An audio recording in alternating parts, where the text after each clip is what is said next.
ಒಂದು ಸಿನಿಮಾನ ನೋಡಬೇಕಾದ್ರೆ ಮಧ್ಯದಲ್ಲಿ ಒಂದು ಕನ್ನಡ ಸಾಂಗ್ ಬರುತ್ತೆ. ನನಗೆ ಶಾಕ್ ಆಯಿತು, ಜೊತೆಗೆ ಖುಷಿನೂ ಕೂಡ ಆಯಿತು. ಏನಕ್ಕೆ ಅಂತಂದರೆ ಒಂದು ಹಿಂದಿ ಸಿನಿಮಾದಲ್ಲಿ ಒಂದು ಕನ್ನಡ ಸಾಂಗ್ನ ಯೂಸ್ ಮಾಡಿದಾರಲ್ಲ ಅಂತ ತುಂಬ ಖುಷಿ ಆಯಿತು ಅಂತಲೇ ಹೇಳ್ಬೋದು. ಸೊ ಇವಾಗ ಅದ್ರ ಬಗ್ಗೆನೂ ಕೂಡ ಮಾತಾಡ್ತೀನಿ, ಜೊತೆಗೆ ಆ ಒಂದು ಸಿನಿಮಾನೂ ಕೂಡ ನಾನು ರಿವ್ಯೂ ಮಾಡ್ತಾ ಇದ್ದೀನಿ ಸಿನಿಮಾ ಹೇಗಿದೆ ಅಂತ. ಸೊ ವಿಡಿಯೋನ ಶುರು ಮಾಡೋಣ. ಅದಕ್ಕಿಂತ ಮುಂಚೆ ನನ್ನ ಹೆಸರು ಹೇಳಿಲ್ಲ. ಹಾಯ್ ಎಲ್ರಿಗೂ ನಮಸ್ಕಾರ. ನೀವು ನೋಡ್ತಾ ಇದ್ದೀರಾ ಲಿಕೇಶ್ ಯಶ್ ಯೂಟ್ಯೂಬ್ ಚಾನಲ್. ನೀವೇನಾದರೂ ಫಸ್ಟ್ ನಮ್ಮ ಯೂಟ್ಯೂಬ್ ಚಾನಲ್ ವಿಡಿಯೋ ನೋಡ್ತಾರೆ ಸಬ್ಸ್ಕ್ರೈಬ್ ಮಾಡ್ಕೊಳ್ಳಿ, ಜೊತೆ ವಿಡಿಯೋ ಇಷ್ಟ ದಯವಿಟ್ಟು ಒಂದು ಲೈಕ್ ಮಾಡಿ ಅಂತ ಹೇಳ್ತಾ ಇವತ್ತಿನ ವಿಡಿಯೋನ ಶುರು ಮಾಡೋಣ. ಬನ್ನಿ ಶುರು ಮಾಡೋಣ. ಓಕೆ ಗೈಸ್, ನಿಮಗೆ ಗೊತ್ತಿರೋಗೆ Kabir Singh cinema remake cinema. ತೆಲುಗಲ್ಲಿ ಒಂದು ಸಿನಿಮಾ ಬಂದಿತ್ತು ಅರ್ಜುನ್ ರೆಡ್ಡಿ ಅಂತ, ವಿಜಯ್ ದೇವರಕೊಂಡ ಅವ್ರು ಆ್ಯಕ್ಟ್ ಮಾಡಿದ್ರು. ಆ ಒಂದು ಸಿನಿಮಾನ ಹಿಂದಿಲಿ ರೀಮೇಕ್ ಮಾಡಿದ್ದಾರೆ. ಅರ್ಜುನ್ ರೆಡ್ಡಿ ಸಿನಿಮಾ ಯಾವ ರೀತಿ ಹಿಟ್ಟಾಯಿತು ಅಂತಂದರೆ ಒಂದು ದೊಡ್ಡ ಬ್ಲಾಕ್ ಬಸ್ಟರ್ ಹಿಟ್ ಅಂತಲೇ ಹೇಳ್ಬೋದು. ಆ ವಿಜಯ್ ದೇವರಕೊಂಡ ಅವರ ಫಸ್ಟ್ ಸಿನಿಮಾ ತುಂಬ ಹಿಟ್ಟಾಯಿತು. ಸೊ ಆ ಒಂದು ಸಿನಿಮಾನ ಇವಾಗ ಎಲ್ಲ ಭಾಷೆಯಲ್ಲೂ ರೀಮೇಕ್ ಮಾಡ್ತಾ ಇದ್ದಾರೆ. ಏನಕ್ಕೆ ಅಂತಾರೆ, ಆ ಒಂದು ಸಿನಿಮಾ ಆ ರೀತಿ ಇದೆ.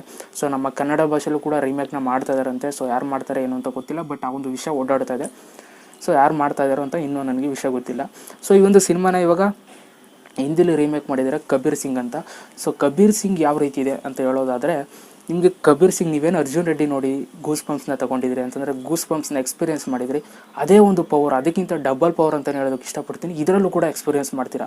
ನೀವು ಹೋಗಿ ಸಿನಿಮಾದಲ್ಲಿ ಕೂತ್ಕೊಂಡು ನೀವು ಅರ್ಜುನ್ ರೆಡ್ಡಿನ ಮರೆತುಬಿಟ್ಟು ಈ ಒಂದು ಸಿನಿಮಾನ ನೋಡಿದ್ರೆ ಒಂದೊಂದು ಸೀನು ಅಲ್ಲೇನು ಸಿಕ್ಕಿತ್ತು ನಿಮಗೆ ಗೂಸ್ ಬಂಪ್ಸ್ ಅದಕ್ಕಿಂತ ಡಬಲ್ ಸಿಗುತ್ತೆ ಅಂತ ಹೇಳ್ಬೋದು. ಸೊ ಆ ರೀತಿ ಇದೆ ಒಂದೊಂದು ಸೀನ್ಗಳು.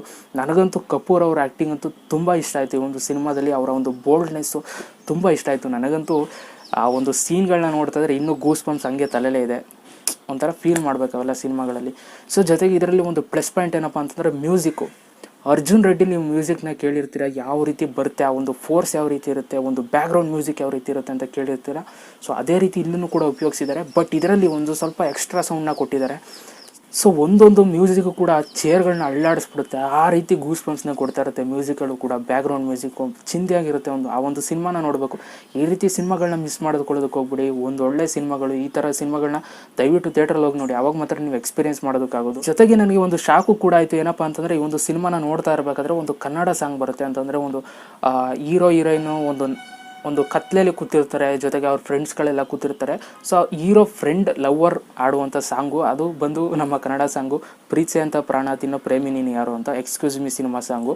ಸೊ ಈ ಒಂದು ಸಾಂಗ್ನ ಐ ಥಿಂಕ್ ಅರೌಂಡ್ ಒಂದು ಮುಕ್ಕಾಲು ಭಾಗ ಸಾಂಗ್ನ ಆಡ್ಬಿಡ್ತಾರೆ ಆ ಹುಡುಗಿ ಆ ಒಂದು ಸಿನಿಮಾದಲ್ಲಿ. ನಿಮಗೆ ಗೊತ್ತಿರೋ ಯಾವುದಾದ್ರೂ ಒಂದು ಸಿನಿಮಾದಲ್ಲಿ ಒಂದು ಸಾಂಗ್ನ ಏನಾದರೂ ಪ್ಲೇ ಮಾಡಿದ್ರೆ, ಬೇರೆ ಒಂದು ಸಿನಿಮಾ ಸಾಂಗ್ಸ್ನ ಪ್ಲೇ ಮಾಡಿದ್ರೆ ಜಸ್ಟ್ ಒಂದು 5-10 ಸೆಕೆಂಡ್ ಲಾಸ್ಟು. ಸೊ ಆದರೆ ಇದರಲ್ಲಿ ಹಂಗಲ್ಲ, ಬ್ಯಾಕ್ಗ್ರೌಂಡಲ್ಲೂ ಕೂಡ ಆಡ್ತಾನೆ ಇರುತ್ತೆ ಆ ಹುಡುಗಿ. ಸೊ ಇದೊಂದು ನನಗೆ ಇಂಪ್ರೆಸ್ ಆಯಿತು. ಏನಕ್ಕೆ ಅಂತಂದರೆ, ನಮ್ಮ ಕನ್ನಡ ಸಾಂಗ್ನ ಅವರು ಪಿಕ್ ಮಾಡ್ಕೊಂಡಿದ್ದಾರೆ ಅಂತಂದರೆ ತುಂಬ ಹೆಮ್ಮೆ ಅಂತಲೇ ಹೇಳ್ಬೋದು. ಸೊ ಈ ರೀತಿ ನಮ್ಮ ಕನ್ನಡನೂ ಕೂಡ ಮುಂದೆ ಹೋಗ್ತಾ ಇದೆ. ಒಂದು ಒಳ್ಳೆ ಎಲ್ಲರೂ ಹಿಂದಕ್ಕೆ ಹಾಕೊಂಡು ಮುಂದಕ್ಕೆ ಹೋಗ್ತಾಯಿದೆ ಅಂತಲೇ ಹೇಳ್ಬೋದು. ತುಂಬ ಖುಷಿ ಆಯಿತು ನನಗೆ. ಜೊತೆಗೆ ಶಾಕು ಕೂಡ ಆಯಿತು. ನನಗೆ ಎಕ್ಸ್ಪೆಕ್ಟ್ ಮಾಡಿರಲಿಲ್ಲ ಆ ಒಂದು ಸಿನಿಮಾದಲ್ಲಿ ಕನ್ನಡ ಸಾಂಗ್ ಆಗ್ತಾರೆ, ಏನಪ್ಪ ಈ ರೀತಿ ಬರುತ್ತೆ ಅಂತ. ಸೊ ಅದೊಂದು ತುಂಬ ಖುಷಿ ಕೊಡ್ತು ಅಂತಲೇ ಹೇಳ್ಬೋದು. ಜೊತೆಗೆ ಈ ಒಂದು ಸಿನಿಮಾ ನಿಮಗೆ ಒಂದೊಂದು ಸೀನು ಕೂಡ ನಾನು ಆವಾಗಲೇ ಹೇಳಿದಾಗೆ ಗೂಸ್ ಬಂಪ್ ಸೀನ್ಸು. ಸಿನಿಮಾನ ಮಿಸ್ ಮಾಡ್ಕೊಳ್ಳೋದಕ್ಕೆ ಹೋಗ್ಬಿಡಿ. ದಯವಿಟ್ಟು ಈ ಒಂದು ಸಿನಿಮಾನ ಹೋಗಿ ಥಿಯೇಟ್ರಲ್ಲಿ ನೋಡಿ. ನೀವೇನು ಅರ್ಜುನ್ ರೆಡ್ಡಿಲಿ ಎಕ್ಸ್ಪೀರಿಯೆನ್ಸ್ ಮಾಡಿದ್ದೀರಾ, ಆ ಒಂದು ಆ್ಯಟಿಟ್ಯೂಡ್, ಆ ಒಂದು ಬೋಲ್ಡ್ನೆಸ್ ಏನು ಎಕ್ಸ್ಪೀರಿಯೆನ್ಸ್ ಮಾಡಿದ್ದೀರಾ ವಿಜಯ್ ದೇವರಕೊಂಡೆಯಿಂದ, ಸೊ ಈ ಸಿನಿಮಾದಲ್ಲೂ ಕಪೂರ್ ಅವ್ರ ಕಡೆಯಿಂದ ಅದೇ ರೀತಿ ಎಕ್ಸ್ಪೀರಿಯೆನ್ಸ್ನ ಮಾಡ್ತೀರಿ. ಒಂದು ಡಬಲ್ ಎಕ್ಸ್ಪೀರಿಯೆನ್ಸ್ ಅಂತ ಹೇಳ್ಬೋದು. ಅಷ್ಟು ಚೆನ್ನಾಗಿದೆ ಒಂದೊಂದು ಸೀನ್ಗಳು ಕೂಡ ಗೂಸ್ ಬಂಪ್ಸ್.